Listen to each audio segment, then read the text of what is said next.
comme le montre l'appel d'Antonio Guterres? La problématique principale, il y a un des manifestants qui a dit une chose importante, et c'est pour ça que moi cette solution, j'y crois pas une seconde. Il a dit, nous sommes dans la révolte des esclaves. Pourquoi? Parce que lui, il a une profondeur historique, il sait de quoi il parle.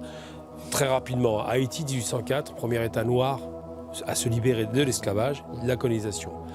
Et très rapidement, Napoléon envoie 30 000 hommes pour essayer de les détruire.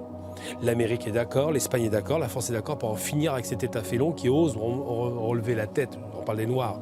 Donc 30 000 hommes qui finissent par être éliminés par tous à l'ouverture, l'ancien général de Napoléon.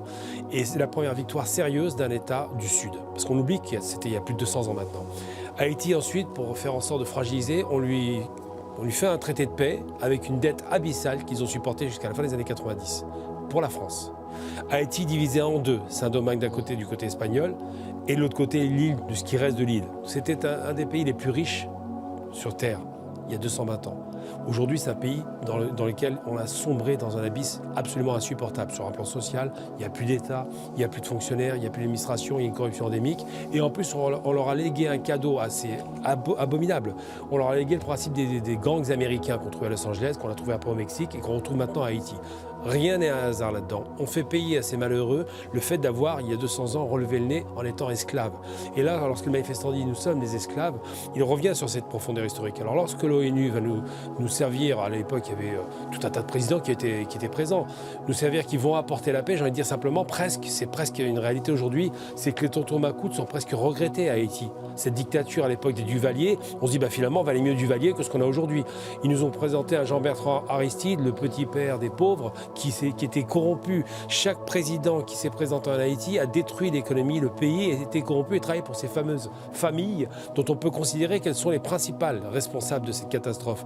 Les Haïtiens ne sont pas dans cette situation parce qu'ils l'ont voulu, ils le sont parce que ça a été organisé et planifié. Donc maintenant, quand Gutiérrez dit on va envoyer des gens, des casques bleus quasiment en Haïti, il se moque des Haïtiens parce qu'il sait très bien que le mal vient d'abord et avant toute chose des États-Unis. Leur proximité géographique avec les États-Unis, l'assassinat de l'ancien président qui se rapprochait de la Russie, il faut le rappeler, de la Chine, c'est un des moteurs de l'assassinat avec un groupe dont on n'a pas réussi à trouver l'origine. Il l'avait dit juste avant. Tout à fait. Et on l'assassine après. Avec un commando. 2 jours après. Commando militaire. C'est pas les Haïtiens qui l'ont tué. Tout cela a concouru à la destruction des pays. Aujourd'hui, on fait payer à ces malheureux qui en plus ont eu un tremblement de terre en 2010 qui était ravageur, où on voit bien que l'administration s'est effondrée physiquement, les bâtiments publics étaient effondrés. Tout cela, on le fait payer à un pays qui a eu une outrecuidance de relever le nez il y a 250 ans, tout simplement. Jacques Nézy, vous êtes d'accord avec cette vision des choses? Oui. Haïti paye pour avoir été un État fier et libéré de l'esclavage? Oui, les Haïtiens en général sont conscients de ce lourd fardeau qu'on leur fait payer. D'abord par rapport à la France, comme ça a été souligné tout à l'heure.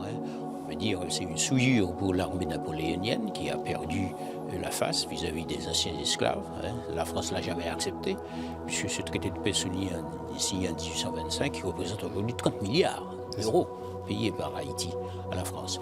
Alors, pour revenir... Avec des banques françaises, obligations... C'est ça, oui, qui ont participé aussi, on peut dire, à cette dilapidation. Pillage. Bon.